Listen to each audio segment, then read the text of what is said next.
Hi friends, இன்றைக்கி என்ன ரெசிபினா ஒரு ஈஸியாக செய்யக்கூடிய ஹெல்த்தியான ஒரு டின்னர் ரெசிபி தாங்க. கோதுமை இடியாப்பம். இதை எப்படி ஈஸியாக பண்ணலான்னு ஸ்டெப் பை ஸ்டெப்பாக வீடியோவில் சொல்லியிருக்கேங்க. வாங்க வீடியோக்குள்ளே போகலாம்.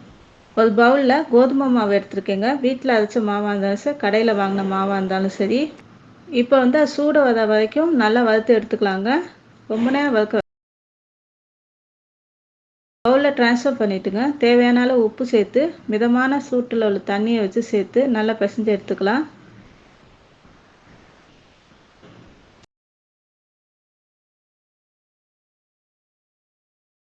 மாவு பிசைஞ்சோடனே கொஞ்சமாக நெய் சேர்த்து நல்லா பிசைஞ்சு எடுத்துக்கோங்க. கொஞ்சம் சாஃப்டாக ஆகிடும் மாவு. பாருங்க, மாவு நல்லா சாஃப்ட் ஆயிடுச்சு. இப்போ இடியாப்பம் புளியுமோலே அதில் சேர்த்துங்க. மாவை நல்லா புளிஞ்சு எடுத்துக்கலாங்க.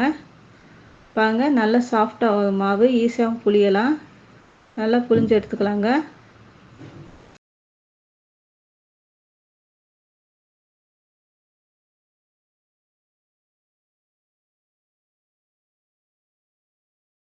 மாவு நல்லா புளிஞ்சு எடுத்தாச்சுங்க. இப்போ வேக வச்சு எடுத்துக்கலாங்க.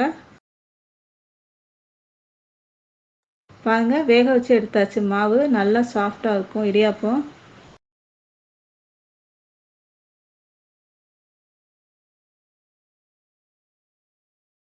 இப்போ இடியாப்பத்தோடங்க நாட்டு சக்கரை தேங்காய் வச்சு கூட சாப்பிட்லாம். இல்லைன்னா தேங்காய் பால் வச்சு கூடங்க சாப்பிட்லாங்க. இந்த மாதிரி கோதுமை இடியாப்பம் செஞ்சு பாருங்கள். பிடிச்சிருந்தால் லைக் பண்ணுங்கள், சப்ஸ்கிரைப் பண்ணுங்கள், ஷேர் பண்ணுங்கள். உங்கள் ஃபீட்பேக்கை எனக்கு கமெண்ட்டாக கொடுங்க.